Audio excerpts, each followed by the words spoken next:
To save his throne, the Alpha publicly rejects the timid Omega the goddess names as his mate. But the goddess defies pack law. She forges an agonizing, unbreakable bond, chaining his soul to the one woman he detests, and forcing him to protect the outcast he just condemned. Prologue. I was invisible. That was my only prayer. In a pack of hundreds, I was the smallest, quietest, and weakest. Lila. Just Lila. An Omega. In the Stone Creek pack, that meant I was less than nothing. I served the food, I cleaned the halls, and I kept my eyes on the floor. Tonight was the great mating ceremony. It was the full moon of my 18th birthday, and my first time attending as an adult. My heart hammered against my ribs, a terrified bird in a tiny cage. I wasn't hoping for a miracle. I wasn't dumb enough to dream of a strong beta or a kind delta. I just prayed for someone simple. A quiet hunter, maybe. Or another Omega. Someone who wouldn't hurt me. Someone who wouldn't mind that I was broken. I kept my hand pressed to my collarbone, right over the spot my simple cotton dress covered. The mark. A faint, silvery crescent-shaped scar that I was born with. My mother, before she died, told me to hide it. Never let them see it, Lila, she'd whispered, her eyes wide with a fear I didn't understand. They will hurt you. So I hid it. Always. The ceremonial rock was lit by torches, the air thick with the scent of pine and anticipation. At the top stood our leader, Alpha Arthur. He was magnificent. He was tall, with broad shoulders and dark hair that fell over his brow. He was a king, and this was his court. Beside him, with her hand on his arm, was Bianca. She was perfect. A high-born beta, with sleek blonde hair, a proud chin, and eyes as sharp as ice. She was the pack's chosen Luna. Everyone knew it. Tonight, when the moon goddess blessed their union, it would just be the formality that made it real. She was ambitious, strong, and everyone said she was the real power behind the Alpha. I watched them from the shadows at the back of the crowd, my hands trembling. I just wanted this to be over. The moon hit its peak, bathing the clearing in bone-white light.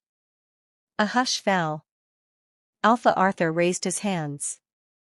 Great moon goddess, he boomed, his voice rolling over us like thunder. We, your children, ask for your blessing. Bless the unions. Strengthen our pack. He turned to Bianca, a small, rare smile touching his lips. He took her hand. This was it. A beam of silver light, as bright as a spotlight, shot from the sky. It was meant to hit them. It was meant to wrap them in the goddess's embrace and name them as the Alpha pair. But it didn't. The beam of light hit Bianca, and she smiled, tilting her head back. Then, the light shuddered. It moved. A collective gasp went up from the pack. The light slid off her, like water off stone, and she was left in the dark. It scanned the crowd, a searching, sentient thing. I squeezed my eyes shut. Not me, please, not me. The light stopped. I felt a sudden, searing heat on my collarbone, right on my hidden mark. It was so hot, I cried out, my hand flying to the spot. And the light found me.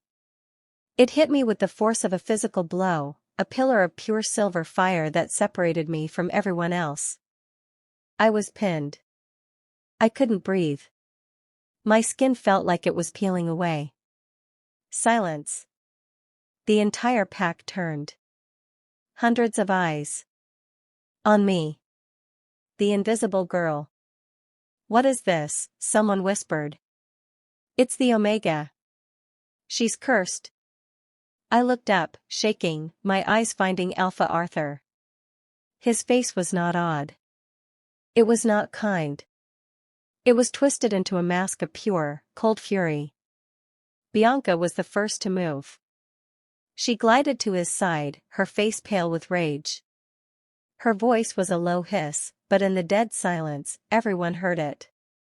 "She's mocking us," Bianca whispered, loud enough for the front rows. "An Omega. Are you going to let this thing shame our pack, Arthur?" "Shame me? The council will never stand for it." "Reject her. Do it now." I wanted to run. I wanted to scream that I didn't ask for this. But I was frozen, trapped in that terrible, holy light. Alpha Arthur looked from Bianca's furious face to mine. I saw no conflict in his eyes. No confusion. Just disgust. He took a step forward, his shadow falling over me. He was so tall. He didn't just look at me, he looked through me, as if I were a piece of dirt on his boot. "I, Alpha Arthur of the Stone Creek Pack," he growled, his voice a weapon. "Reject you." My world ended. The pack let out a sigh of relief. Bianca smiled, a small, triumphant curve of her lips. I could feel the rejection. It was a physical thing, a blade of ice sliding into my heart. I wanted to die. Right there. On the rock. But the light didn't go away. The goddess wasn't listening. As the word reject left his lips, the burning on my mark exploded. It wasn't pain anymore. It was power. A silver thread, invisible to everyone else, shot from my chest and slammed into his. Alpha Arthur cried out. He stumbled back, clutching his own chest, his eyes wide with shock. The moon goddess had ignored him. He had rejected me, but she had bound us. A faint, sickly sweet scent of ozone filled the air. The bond, the sacred tie between true mates, snapped into place. It wasn't warm. It wasn't a blessing. It felt like a chain, cold and heavy, locking me to the man who had just destroyed me in front of the world. He stared at me, his breath coming in ragged gasps. I could feel it. I could feel him. His rage, his confusion, his absolute hatred. And he could feel me. My terror. My pain. My shame. Alpha Arthur turned his back on me. He grabbed Bianca's hand, pulling her to his side, and raised their joined hands to the pack. "The ceremony is over," he roared. "Our union is blessed." The pack cheered, a wave of noise to cover the miracle and the horror. The celebration began as if nothing had happened. The torches, the music, the laughter, it was all a lie. I was left standing alone on the edge of the clearing, trapped in the fading silver light. My heart was broken. My life was over. And I was bonded, body and soul, to the Alpha who hated me. Where are you watching this from? What's the weather like where you are today? Let me know in the comments. And if you're enjoying this story, please show your support by giving it a like and subscribing to the channel. Don't forget to hit that notification bell so you don't miss a single chapter. Your support means the world to me. Chapter 1. The music swelled, a jarring, cheerful sound against the silence in my head. The pack, taking their cue from their alpha, turned away from me. They moved back toward the center of the clearing, their laughter forced at first, then growing louder, more genuine, as they buried the miracle they had just seen. They buried me. I was an inconvenience. A cosmic error. I stood there, my legs shaking so hard I thought they would give out. The silver light from the goddess was gone, but I could still feel its phantom heat on my skin. I was cold, so cold, but my collarbone was on fire. The bond was a living thing inside my skull. It wasn't the warmth I'd heard stories about. It wasn't a feeling of completion. It was a sharp, jagged hook lodged behind my right eye, and on the other end of that hook was Alpha Arthur. I could feel him. He was standing with Bianca, his arm around her waist, accepting congratulations from pack elders. He was smiling, his face carved from stone, but through the bond, I felt the truth. Rage. Pure, undiluted, and violent. It was all directed at me. You, I felt him think, the thought not even a word, just a wave of blistering hatred. You will ruin everything. I flinched, a whimper escaping my lips. His hatred was so strong it made my stomach churn. He could feel me, too. He could feel my terror, my weakness, my shame.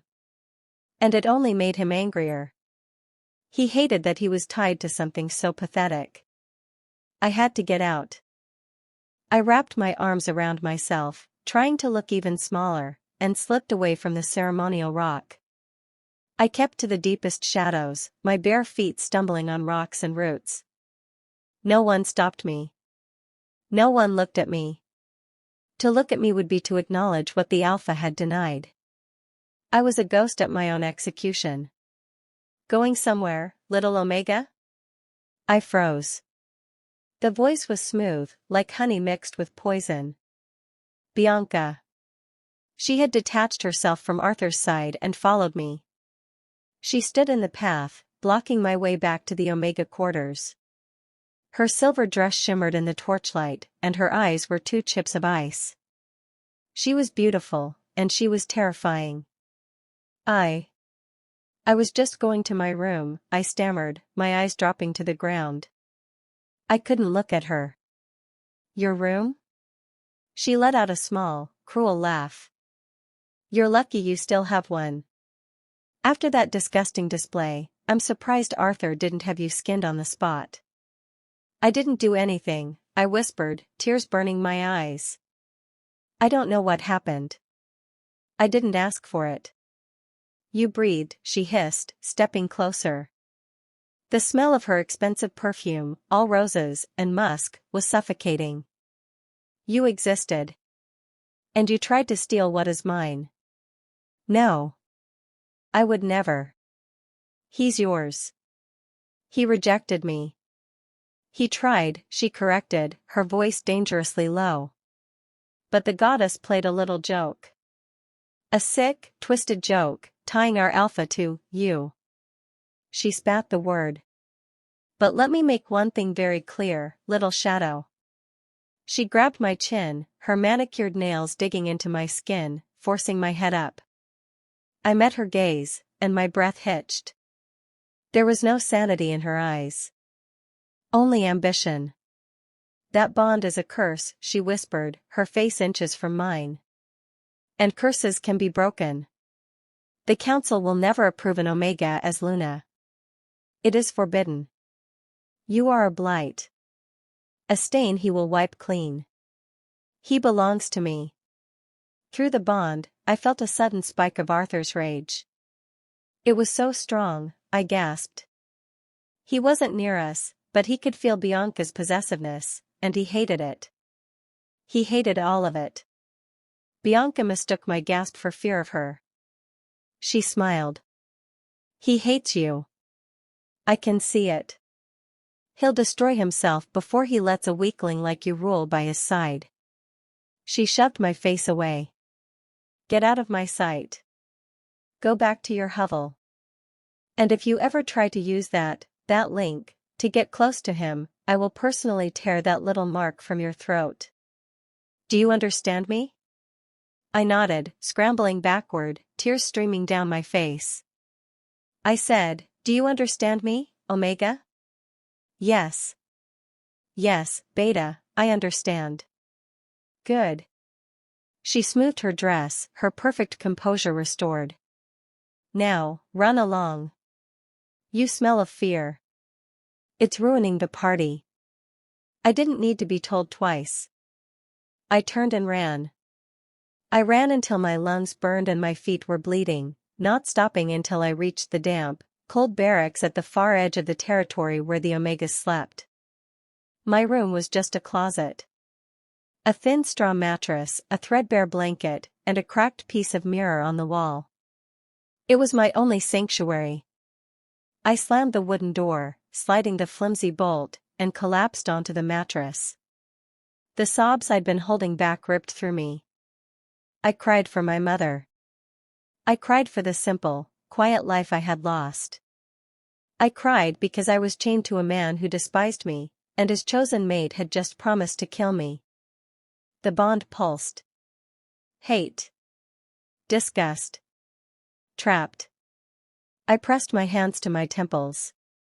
Get out of my head, I sobbed. Please, just leave me alone. You are a complication, his cold anger washed over me. A problem that must be solved. I couldn't even suffer in peace. He was there, a constant, agonizing presence. His fury was a migraine that would never end. I crawled to the small, warped mirror, my hands shaking. I needed to see it. I needed to see the thing that had ruined me. My dress was simple, but my mother had sewn a high collar on it. My fingers fumbled with the small button at the back. I pulled the rough cotton aside, baring my collarbone. It was no longer a faint, silvery scar. The mark was alive. It was a perfect crescent moon, about the size of my thumb, and it was glowing. A soft, pulsing, silver light, like a tiny star trapped beneath my skin. It was beautiful. And it was the source of all my pain. What are you? I whispered to the reflection, touching the warm skin. My mother's warning came back to me, clearer this time. Never let them see it. They will hurt you. It's a promise, Lila, and a curse. It means you are meant for more, and our kind is not meant for more. They will see it as a threat. She was right. Bianca saw it. Arthur saw it. It wasn't a blessing. It was a target. I was so lost in the light, in the pain in my head, that I didn't hear the footsteps until they stopped right outside my door. Boom. Boom. Boom. The sound was not a knock. It was a summons. The entire door shook in its frame. My heart stopped. I frantically tried to button my collar, but my fingers were too clumsy. Lila, a deep voice barked. It wasn't Arthur.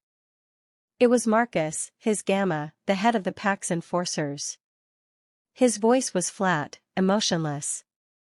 Open this door. I was trapped. I couldn't run. I couldn't hide. Boom. Boom. Boom. By order of the Alpha, Gamma Marcus commanded. You are to come with me. Now. Chapter 2. The wood of my door rattled so hard under Gamma Marcus's fist, I was sure it would split. Boom. Boom. Boom. By order of the Alpha. You are to come with me. Now. My blood turned to ice. My fingers, slick with sweat, were useless against the small button at my collar. I couldn't fasten it.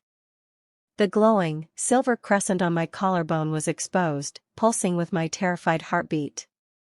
The handle jiggled, then a heavy shoulder slammed against the door. The flimsy bolt groaned. He was going to break it down. No, wait. I'm coming. I cried, my voice thin and reedy. I abandoned the button. I grabbed the threadbare blanket from my cot and threw it over my shoulders, pulling it tight around my neck, hiding the mark. It was a pathetic defense, but it was all I had. My hand shook so violently, it took me 3 tries to slide the bolt open. The door swung inward, and Gamma Marcus filled the entire frame. He was a mountain of a man, his face scarred and his expression unreadable. He was the Alpha's right hand, the enforcer, a wolf of pure duty. His eyes, the color of flat gray stone, swept over me. He looked at my bare, bleeding feet, at my tear-streaked face, and at the ragged blanket clutched in my fists. His gaze lingered for a half-second on the blanket, as if he knew exactly what I was hiding beneath it. He didn't look angry, like Bianca. He didn't look hateful, like Arthur. He looked at me like I was a task. A piece of inventory to be moved. Come, he grunted. He didn't grab me. He didn't have to. He just turned and started walking, expecting me to follow. I stumbled out of my room, my last safe place, and into the cold night air. The other Omegas were peeking from their doors, their eyes wide and shadowed. I saw pity in their faces, but more than that, I saw relief. Relief that it was me and not them. One of them, a girl named Sarah, made a small move, as if to step forward. She caught Marcus's backward glance, and she vanished back into her room. No one would help me. I was alone. Gamma Marcus led me away from the barracks, back toward the celebration. Back toward the pack. Back toward him. The music was still playing, a wild, celebratory tune that felt like a mockery. As we reached the edge of the clearing, the pack members closest to us saw me. The laughter and conversation died in a spreading wave of silence. The music faltered, then stopped completely. Every single wolf turned to stare at me. I was the thing that had ruined their ceremony.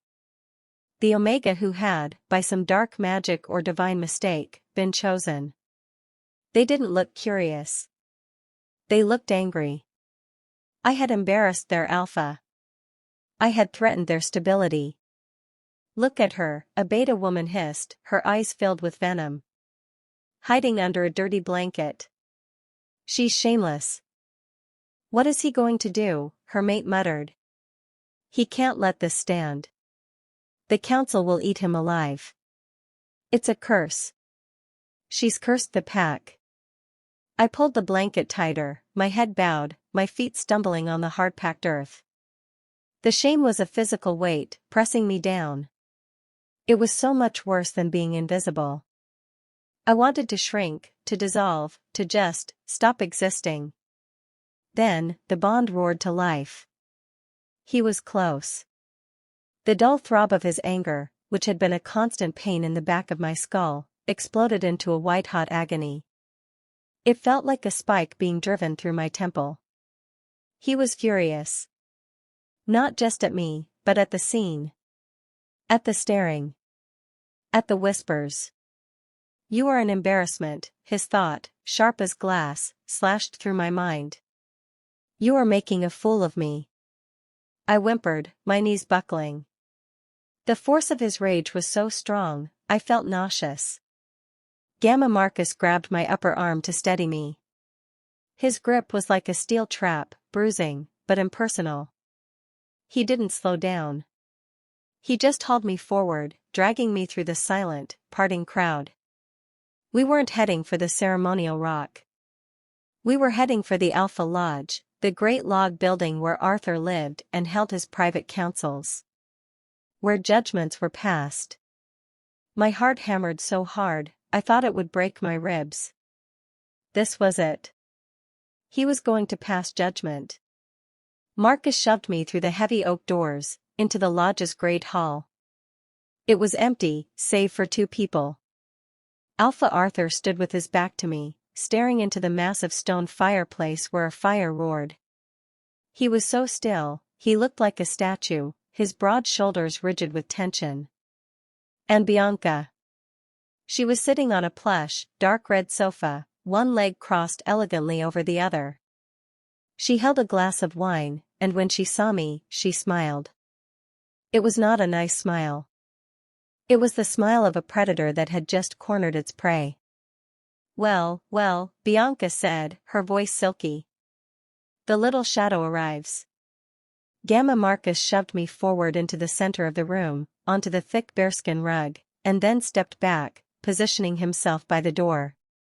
A guard. A jailer. I stood there, shaking, the blanket clutched around me. Arthur, darling, Bianca said, not taking her eyes off me. Look at it. She's already flaunting the mark. She can't even wait. She's glowing with it, trying to force your hand. She's a schemer, just as I told you. Arthur didn't turn. But I felt his anger ratchet up, the bond vibrating with it. I'm not, I whispered, my voice trembling. My B button, it broke. I'm trying to hide it. I don't want it. Bianca laughed, a cold, tinkling sound. You don't want it? You, an Omega, don't want to be Luna? You're a worse liar than you are a wolf, Lila. Alpha, I pleaded, tears welling. I took a step toward his back. Alpha Arthur, please. I don't know what happened. I swear to the goddess, I did nothing. At that, he turned. He moved so fast, I didn't have time to flinch. 1 second he was at the fire, the next he was in front of me, his shadow swallowing me whole. His face was a mask of cold fury. His eyes were not the eyes of a man, but of a wolf. They were black with rage. The proximity was devastating. The bond was a live wire between us, and I was getting the full, unfiltered force of his hatred. It was a physical blow. I cried out, staggering back. What, he growled, his voice a low, deadly vibration that I felt in my bones, did you do? He was so close, I could feel the heat radiating from him. He smelled of pine, and smoke, and a wild, sharp scent that was purely alpha. My inner wolf, the pathetic Omega part of me, wanted to roll over, to show my throat, to beg for forgiveness. Nothing. I sobbed, collapsing to my knees. The blanket fell from my shoulders, pooling around my waist. The glowing, silver mark on my collarbone was bared, pulsing brightly in the dim, firelit room. Arthur's eyes locked onto it. I saw his jaw clench, a muscle feathering in his cheek. He hated it. He hated seeing the proof. I swear, Alpha, I begged, my tears dripping onto the expensive rug. I've hidden it my whole life. My mother told me to. She said it was a curse. I never wanted it. Please, just make it stop. I'll do anything. I'll leave the pack. Please. Leave? Bianca scoffed from the sofa. You can't leave. You're bonded to him. Can't you feel it, Arthur? She's trying to weaken you, to pull you down with her. And she's been planning this her entire life. A hidden mark. How convenient. The council arrives in 3 days, she continued, her voice turning hard, strategic. They are coming to bless our union. What do we show them, Arthur? This? An Omega Luna with a magic mark? They will see it as a sign of your weakness. They will say you cannot control your own pack, your own mating. They will challenge you. Is this thing worth losing your alpha ship? Is she worth a civil war? I looked up at him, my vision blurred by tears. I could see the war in him. He was trapped. Bianca was right. The traditions were ironclad. An Omega Luna was forbidden without a council blessing, a blessing that was never, ever given. He would lose everything. His pack, his power, his future, all because of me. His face hardened, the last flicker of humanity disappearing. He had made his choice. He turned away from me, his back becoming a wall of rejection once more. Gamma, Arthur ordered, his voice flat and dead. Alpha, Marcus replied. Take her to the holding cells beneath the lodge. She is a threat to pack stability. She is to be kept there until the council arrives. No one is to see her. No one is to speak to her. The words hit me harder than a slap. The holding cells. That's where they put rogues, traitors, murderers. It was a cold, dark, stone pit. No, I whispered, the air leaving my lungs. No, please. Alpha, please. I didn't do anything. I'm not a threat. Please, don't do this. Gamma Marcus moved, grabbing my arm and hauling me to my feet. His grip was merciless. He started to drag me toward a heavy wooden door in the corner of the room, a door I had never seen open. Arthur! I screamed, digging my bare heels into the rug. The name felt wrong on my tongue, too familiar, but I was desperate. Please, look at me. Don't do this. He wouldn't turn. He just stood, staring into the flames. I have no mate, he said, his voice loud and clear, echoing in the quiet room. He was speaking to me, to Bianca, to himself. I have no bond. There is only the pack. It was a final rejection. A second blade to the heart, colder and deeper than the first. The last of my hope died. Gamma Marcus yanked the door open, revealing a set of dark, cold stone stairs leading down into blackness. He began to drag me through. I looked back one last time. Alpha Arthur had not moved, his back still to me, a solitary figure of iron will. But Bianca. Bianca was looking right at me. She raised her wine glass in a silent, mocking toast. Her smile was pure triumph. The bond flared, a sudden, blinding spike of his pain. It wasn't just rage anymore. It was denial, self-loathing, and a profound, agonizing sense of being trapped. His pain mixed with my terror, and the combination was too much. My vision tunneled. The cold air from the steps rose up to meet me. I went limp in the Gamma's grip, and the world finally, blessedly, went dark. Chapter 3. I woke up to stone. Cold, damp, unforgiving stone beneath my cheek. My first breath was a gasp of musty air, thick with the smell of mildew, dirt, and old, cold fear. It wasn't my cot. It wasn't my tiny room. Blackness. A complete and total absence of light. No, I whimpered, the sound small and lost in the dark. I scrambled backward, my hands scraping on the rough floor, until my back hit another stone wall. I was in a box. A cold, stone box. The holding cells. He'd really done it. He'd thrown me in here. I pulled my knees to my chest, my body shaking with a cold that had nothing to do with the temperature. The ragged blanket was still tangled around my legs. I pulled it up, wrapping it around my shoulders, but the chill was inside me. It was the chill of absolute despair. I was a prisoner.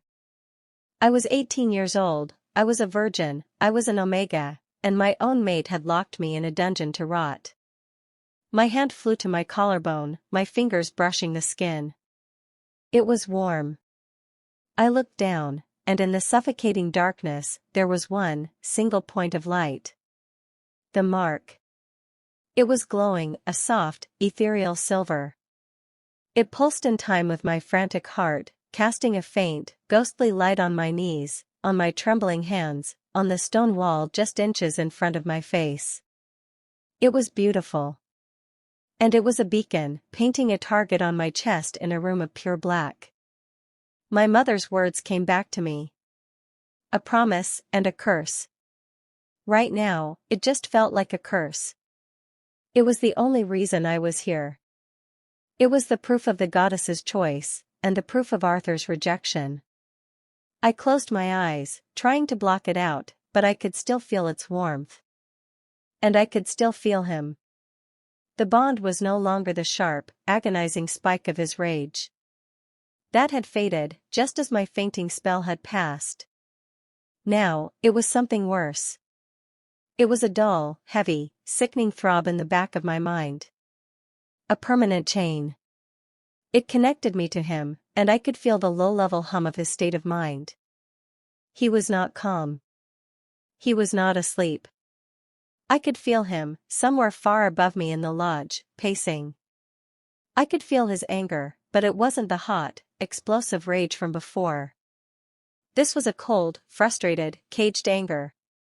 He was a wolf in a trap, and he was chewing at his own leg to get free. He was furious at the goddess for forcing his hand, furious at Bianca for her manipulations, furious at the council for their impending arrival, and most of all, furious at me for existing. He felt as trapped as I did. The realization brought me no comfort. It just made me feel sicker. His cage was a lodge, his power, his title. Mine was a stone cell. I don't know how long I sat there. Time had no meaning in the dark. I cried until my throat was raw and my eyes were swollen shut, but the tears wouldn't wash away the glowing mark or the heavy chain in my head. My life was over. They would keep me here until the council came. Bianca would whisper her poison, Arthur would make his choice, and I would be, what? Banished? Executed? Or just left here in the dark to be forgotten, forever tied to a man who hated me? The thought made me retch, a dry, bitter heave that left me gasping. I must have drifted into a restless, terrified sleep, because a sound jolted me awake. Scrape. Thud. It was the sound of a heavy iron bar being lifted from the outside of a heavy door. My heart leaped into my throat. I scrambled back against the wall, pulling the blanket up to my chin, my eyes wide in the darkness, fixed on where I thought the door was. The door creaked open, a slab of blinding yellow torchlight cutting into my cell. I cried out, shielding my eyes. A massive silhouette stood in the doorway, blocking the light. Get back, a deep, gravelly voice ordered. It was Gamma Marcus. I pressed myself so hard against the stone, I thought I might fuse with it. He stepped inside. The cell was tiny. He took 2 steps and he was almost on top of me. He held the torch high, his scarred, impassive face illuminated in the flickering light. His eyes swept the cell, then landed on me. They lingered for a moment on my face, then dropped. I knew what he was looking at. The glowing, silver crescent. In the torchlight, it seemed to pulse even brighter, a defiant star against the filth of the cell. He stared at it. I watched his face, waiting for disgust, for anger, for pity, anything. I saw nothing. It was like looking at a mountain. He just observed. He unhooked a water skin from his belt and dropped it on the floor, just out of my reach. Then, he tossed a small, hard hunk of dark bread after it. It was the food of a prisoner. Eat, he grunted. It wasn't a suggestion. I didn't move. I couldn't. I was too terrified. He made no move to hurt me. He just stood there, the torch held high, his presence sucking all the air from the room. Why? I finally whispered, my voice cracking. Why am I here? Gamma Marcus looked at me, his expression unchanged. You are a threat to pack stability. He was reciting the Alpha's words. I'm not. I cried, the tears starting again. I'm his. I couldn't say it. I couldn't call myself his mate. The word was a lie. The goddess, she chose.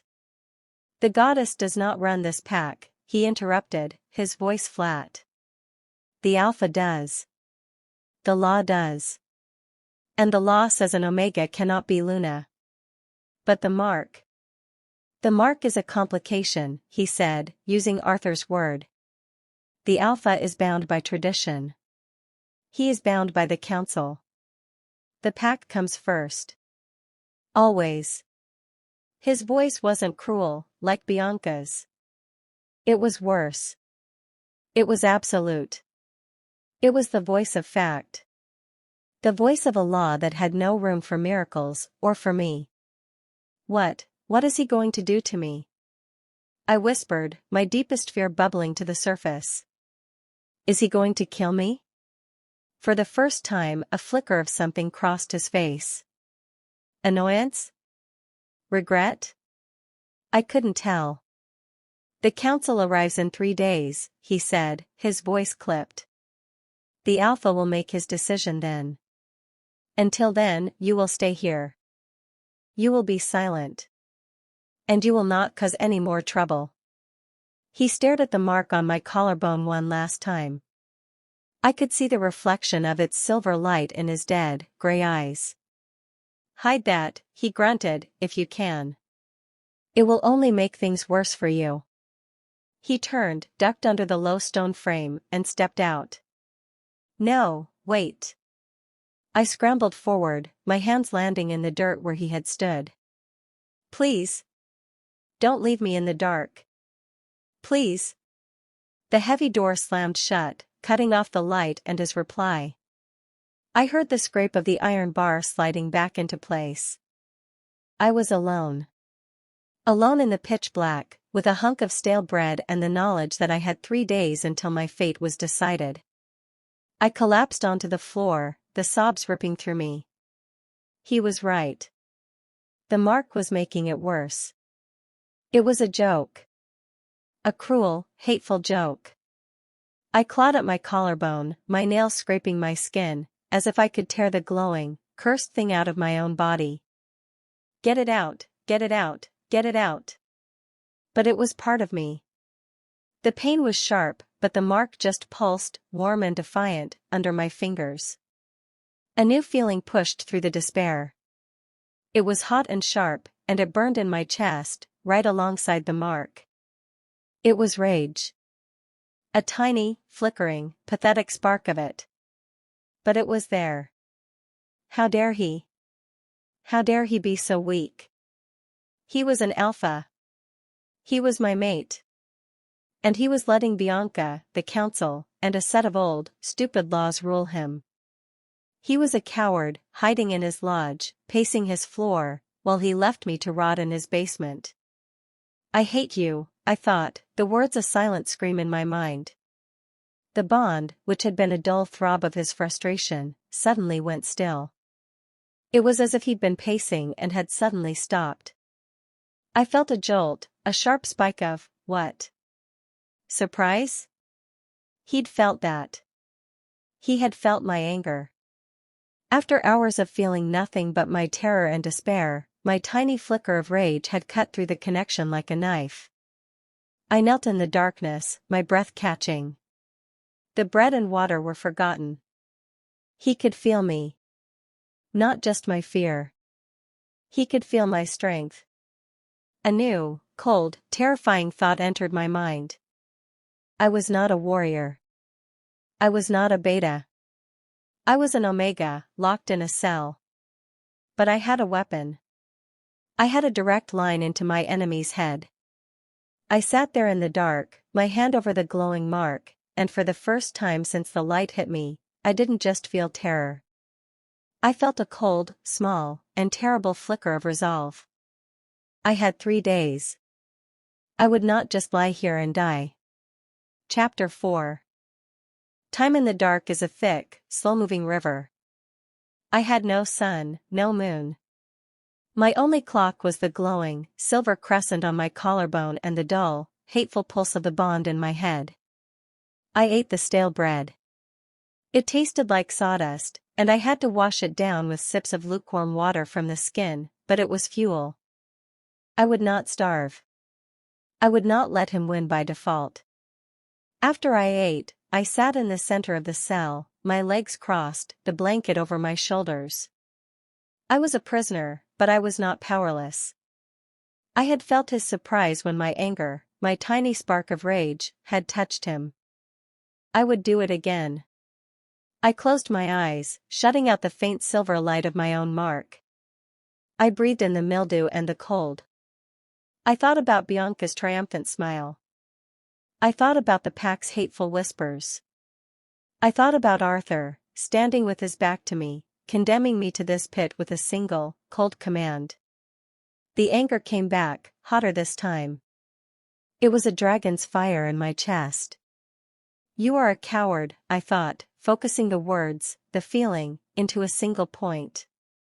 You are a weak alpha, ruled by tradition and a manipulative beta.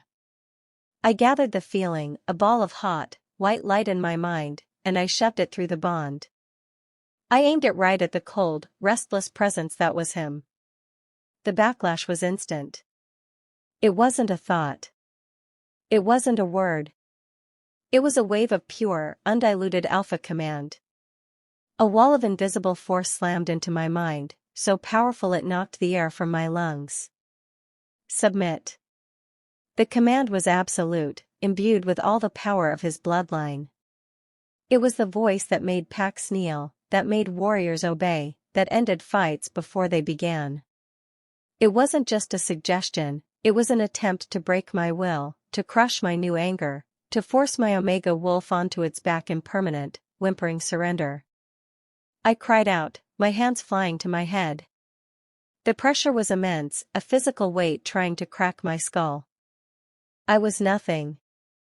I was an Omega. I was weak. I was meant to obey. I should just give up. But as I crumpled, my hand pressed against my chest. The mark. It flared with a sudden, defiant warmth. The silver light brightened, and the warmth spread from my collarbone, up my neck, and into my head. It was a shield.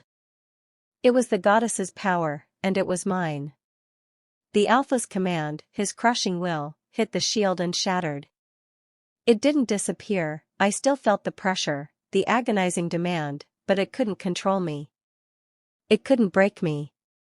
I knelt in the dark, gasping, sweat and tears rolling down my face. I was shaking from the effort, but I was still me. I was still here. And through the bond, I felt him. He was shocked. His angry, caged pacing had stopped. He had hit me with the full force of his Alpha command, and I had survived. I had resisted. He was confused. And in his confusion, the walls around his mind, the ones that had been broadcasting only cold anger, flickered. For just a second, I felt what was underneath. It wasn't just rage. It was panic. A cold, deep, desperate panic. He was in an impossible position. The council was coming. His pack's stability was at risk. Bianca was pressuring him. And now the Omega he'd thrown in his dungeon was not only surviving, she was fighting back in a way he had never experienced. He couldn't control the bond. He couldn't control me. The shield in my mind held, and I felt a tiny, wild thrill. I was weak. I was small.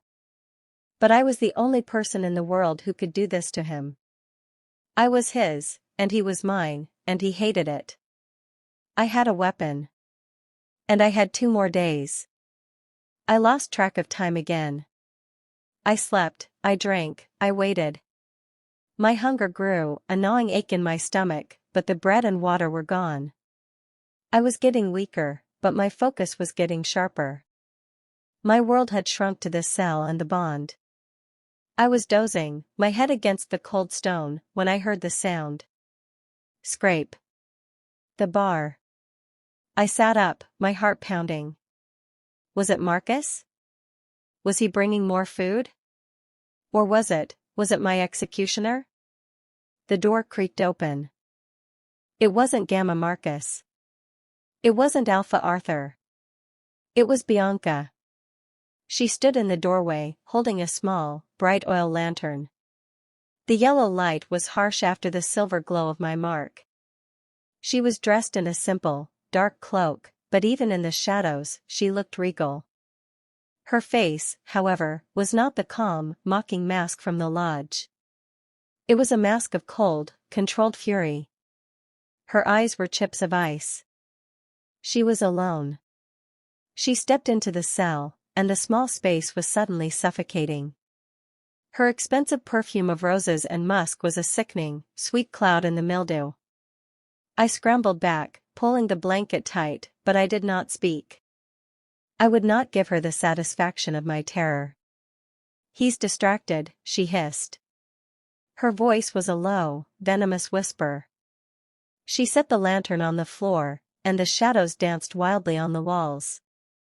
I just stared at her, my hand instinctively covering the mark. My silence, my refusal to cower, seemed to break something in her. "He can feel you," she spat, taking a step closer. "I can tell. He's restless. He's short-tempered.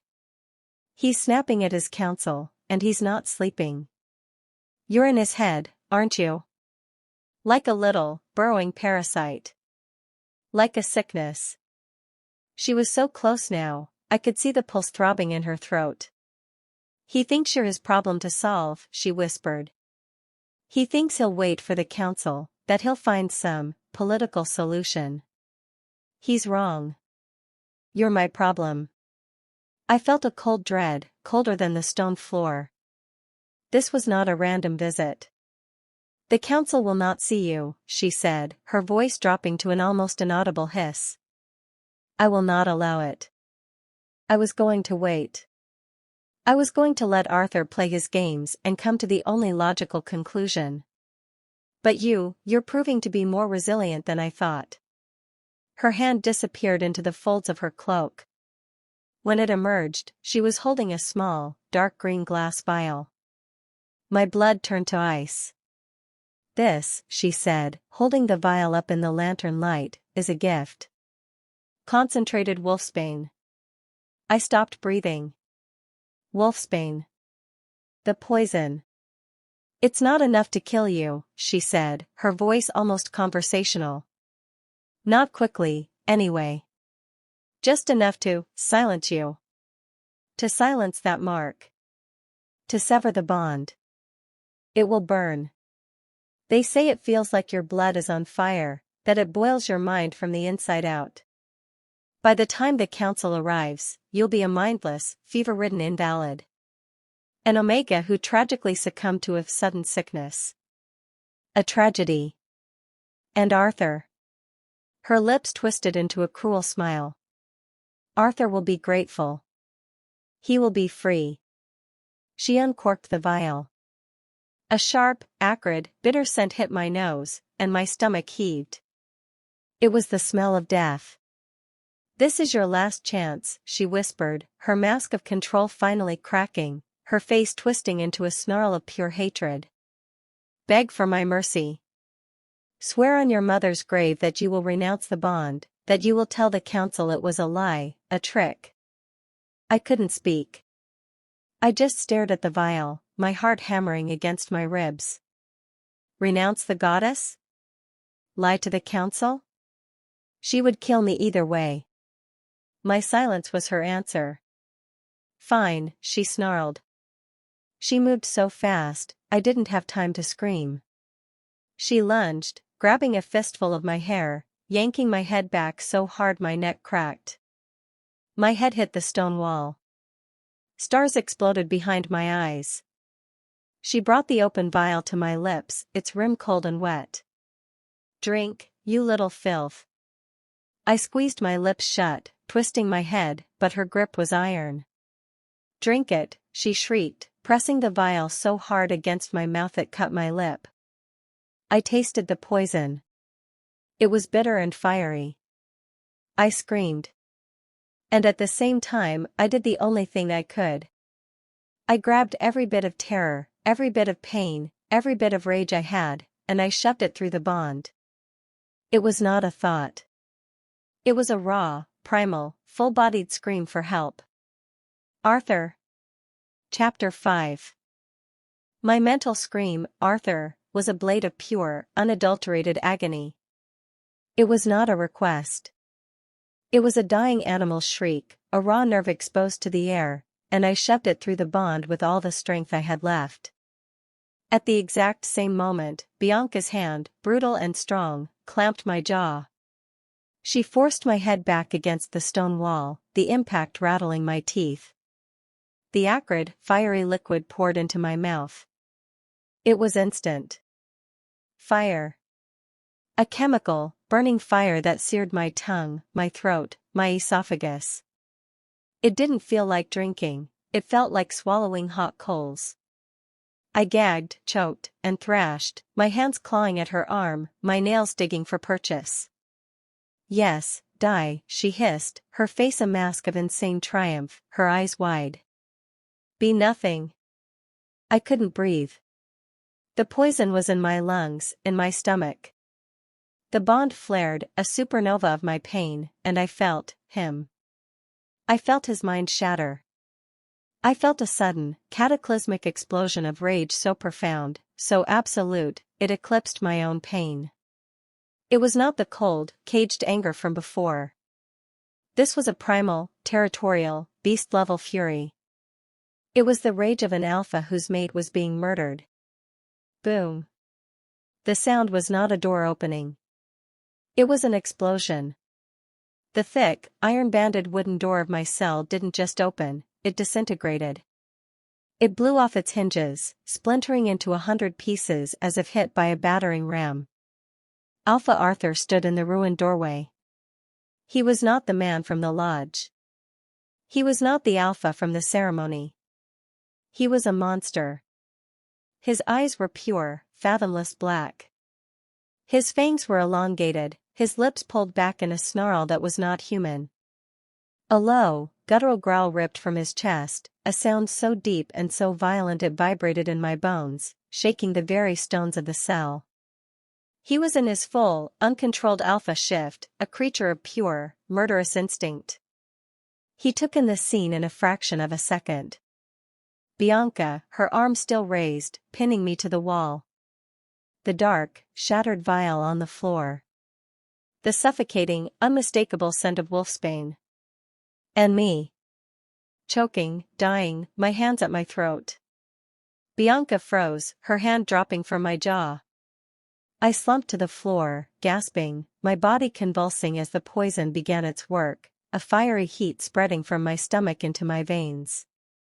Arthur, Bianca breathed, her voice shaking. She tried to smile, to regain her composure.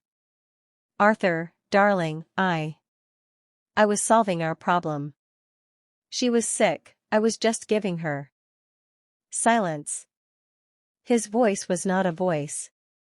It was a roar.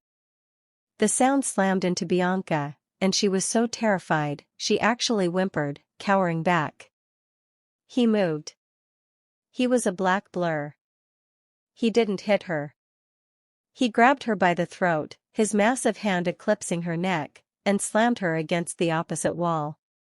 Her feet dangled, kicking uselessly.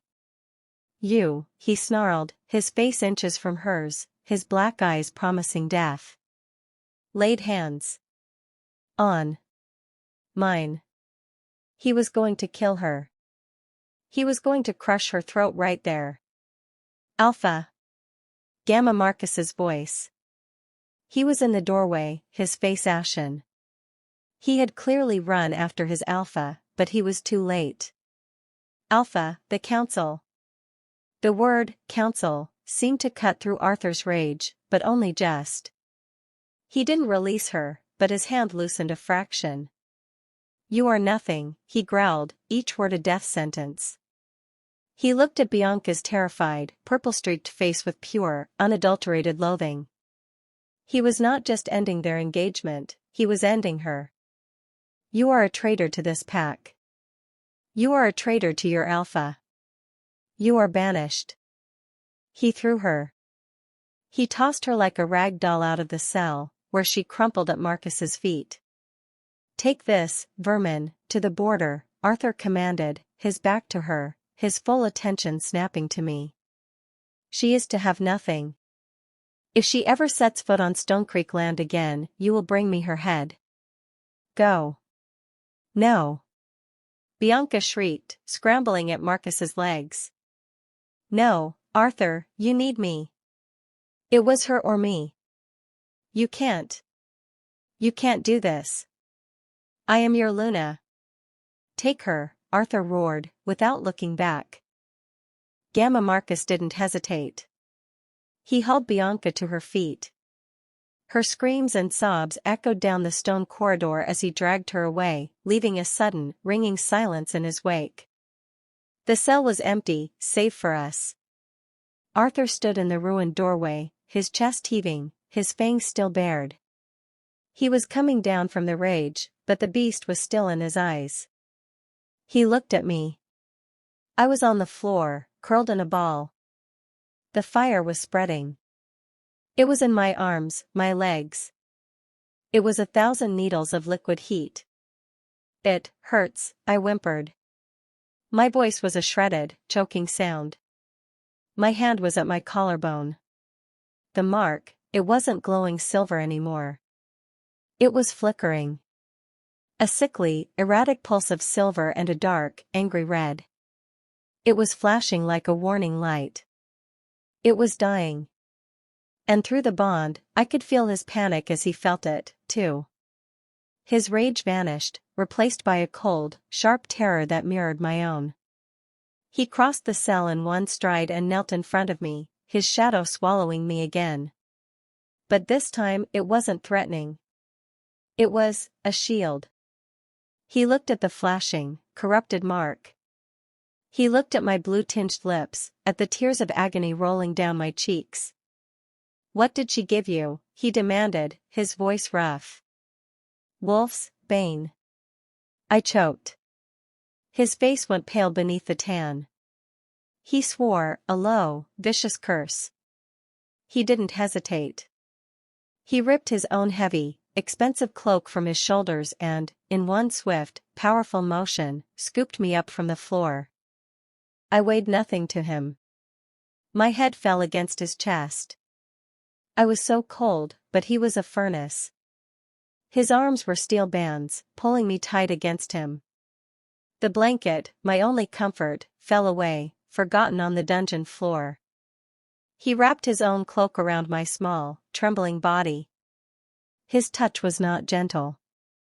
It was rough, desperate, and fiercely, terrifyingly possessive. I was his. And she had dared to break his toy. No, it was more than that. I could feel it through the bond. The agonizing, fiery pulsing of the poison in my veins, he could feel it, too. A muted, sympathetic echo of my pain. He held me, his property, his mate, and he was terrified of losing me. He stormed out of the cell, my body cradled against him. He didn't walk. He ran. He took the stone steps 2 at a time, bursting into the great hall of the lodge. Pack members were there, drawn by the commotion, by Bianca's screams. They stared, their faces a mixture of shock and terror. They saw their alpha, still bearing his fangs, his eyes black, carrying a half-dead, filth-covered Omega in his arms as if she were a treasure. "Healer," he roared, the sound shaking the rafters.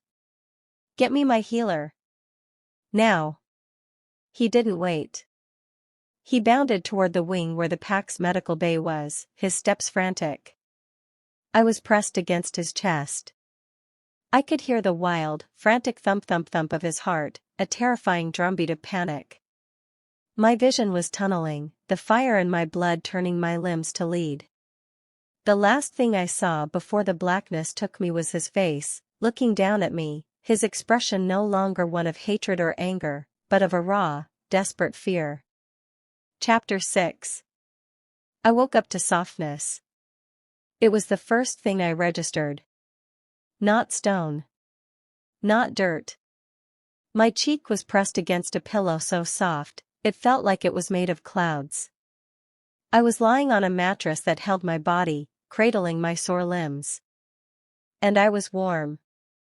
A deep, bone-deep warmth that chased away the memory of the cell. My eyes fluttered open. I wasn't in the dark. Soft, gray morning light streamed in from a massive window, illuminating a room so large it could have held all the Omega barracks. The walls were made of dark, polished wood. A thick fur rug covered the floor. A stone fireplace, cold now, dominated one wall. The air smelled of pine, smoke, and something else, something wild and sharp. My head turned on the pillow. My body ached, a deep, thrumming bruise, but the fire was gone. The poison was gone. I looked down. I was clean. The filth, the blood, the sweat, it was all washed away. I was dressed in a simple, soft, white cotton nightgown. It was too large for me, the sleeves hanging past my hands. I was in his room. My hand flew to my collarbone, my fingers trembling. I didn't need a mirror. I could feel it. The mark wasn't flickering. It wasn't angry. It was glowing. A steady, calm, and powerful silver light pulsed beneath my skin, warm to the touch. It felt whole. It felt strong. And the bond.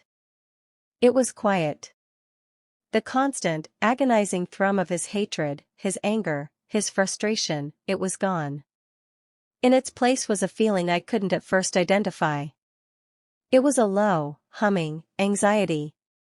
A nervous energy, like a wolf pacing just outside a door. And it was close. My eyes darted to the corner of the room, the one shrouded in shadow. He was there. Alpha Arthur sat in a heavy wooden chair, leaning forward, his elbows on his knees. He wasn't the beast from the dungeon. He wasn't the cold statue from the lodge. He was just a man. He hadn't slept. A dark stubble shadowed his strong jaw. He was still in the same dark clothes from last night, now rumpled and stained with the dungeon's filth. He was just watching me. The moment our eyes met, the anxiety in the bond spiked. He stood up, the chair scraping against the floor. He took a step toward me, then stopped, as if unsure. He was a king in his castle, and he looked as lost as I had in the cell. "You're awake," he said. His voice was not a command. It was rough, low, and strained. I tried to sit up, but my muscles screamed in protest. I fell back against the pillows with a small whimper. In a flash, he was at the bedside, his hands hovering over me, not touching, but radiating a frantic, protective heat. "Don't move. The healer, she said you'd be weak." I stared up at him. His eyes weren't black with rage. They were a deep, clear hazel, and they were filled with a raw, turbulent emotion I couldn't name. It was fear. It was relief. "You saved me," I whispered, my throat raw. He flinched, his jaw clenching.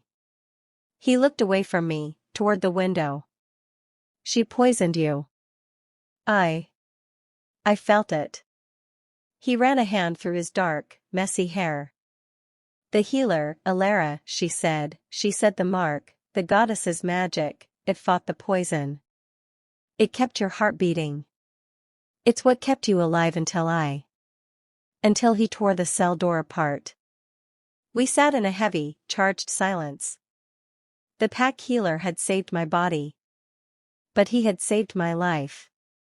And he had done it by claiming me. "You called me yours," I whispered. The words hung in the air, sharp and dangerous. His head snapped back to me. His face hardened, but it wasn't the cold mask of rejection. It was the face of a man trapped. "Lila," he began, his voice a low growl. "What happened in that cell, what Bianca did, was an act of treason.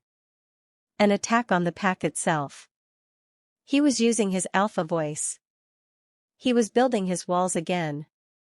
He was distancing himself. My heart, which had felt a stupid, tiny flicker of hope, began to ache. "She is banished," he continued, clipping his words. "That is done. But the law, the council, nothing has changed." "So I am still your prisoner?" I asked, my voice small, but the spark of anger from the cell was still there. "You just moved my cage?"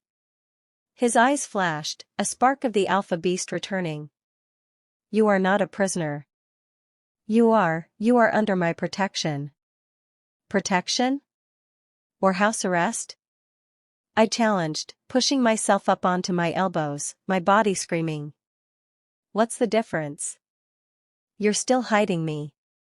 "I am hiding you because I have to," he roared, his control snapping. The bond flared with his frustration. "Do you have any idea what you've done? What you are? You are an Omega with a divine mark, bonded to an Alpha who was promised to another. You have broken 1,000 years of tradition. And you did it just as the council." Boom. Boom. Boom. The sound was not a knock. It was a pounding. It wasn't on the bedroom door. It was on the main doors of the lodge, far below, but so powerful it shook the floor. Arthur froze. The anxiety in the bond, his anxiety, turned into a spike of pure, cold dread. He went utterly still, his head tilted, listening. I felt it, too. A cold premonition. What is it? He didn't look at me. He looked at the bedroom door, his face carved from stone. They're early. Who? The council, he growled. As if summoned, a sharp, formal knock came at the bedroom door. Alpha? It was Gamma Marcus. His voice was strained. Alpha Arthur. They are here. The High Council has arrived. Arthur closed his eyes. I felt his mind, his soul, brace for impact. He was trapped. The game was over. They are displeased, Alpha. Marcus's voice came again, lower, more urgent. News of Beta Bianca's banishment, it reached them on the road. They are demanding an audience. They are demanding to see her. They knew. They knew he'd banished his chosen mate. And they knew about me. My blood ran cold. This was it. He would have to choose. He would hand me over. He would claim it was a curse, a trick, that Bianca was a traitor, and that I was a complication to be disposed of. He looked at me. His eyes were dark, unreadable. He was the Alpha of Stone Creek, and his pack, his title, his life, was on the line. What will you do? I whispered, my hand clutching the sheet to my chest, my mark pulsing with my fear. He held my gaze for a long, agonizing second. I saw the war in his eyes. The man, the Alpha, the mate. I told you, he said, his voice a low, rough growl. The pack comes first. Always. My heart shattered. It was over. He was going to sacrifice me. He turned and strode to the door, his shoulders broad and set. He was the Alpha, and he would make the hard choice. He put his hand on the heavy iron handle. Then he stopped. He didn't turn around, but his head tilted, as if listening to a voice only he could hear. The bond between us was a taut, vibrating wire. Lila, he said, his back still to me. Yes? I whispered, my voice choked with tears. When I came for you, when I felt her, hurting you. I did not feel duty. I did not feel the law. I did not feel the council. He took a deep breath, his back muscles flexing. I felt you. And I felt that I would tear the world apart, I would burn my pack to the ground, before I let anyone harm what the goddess gave me. He turned his head, his hazel eyes boring into mine, fierce, possessive, and terrifying in their conviction. The pack comes first, he repeated. And you are the pack. You are my pack. You are my mate. And the goddess gave you to me. My breath hitched. He turned, yanking the door open, revealing a pale-faced Gamma Marcus. Marcus, Arthur commanded, his voice no longer conflicted, but filled with the pure, ringing steel of an Alpha who had made his choice. Fetch the healers. Have them bring robes. The finest robes we have. Marcus just stared, confused. Alpha? Arthur stepped out into the hall, his shadow falling over his Gamma. And then bring the Luna to the Great Hall. The council is waiting. Epilogue. The walk to the Great Hall was the longest of my life. The healers had dressed me in a simple but beautiful robe of deep blue velvet.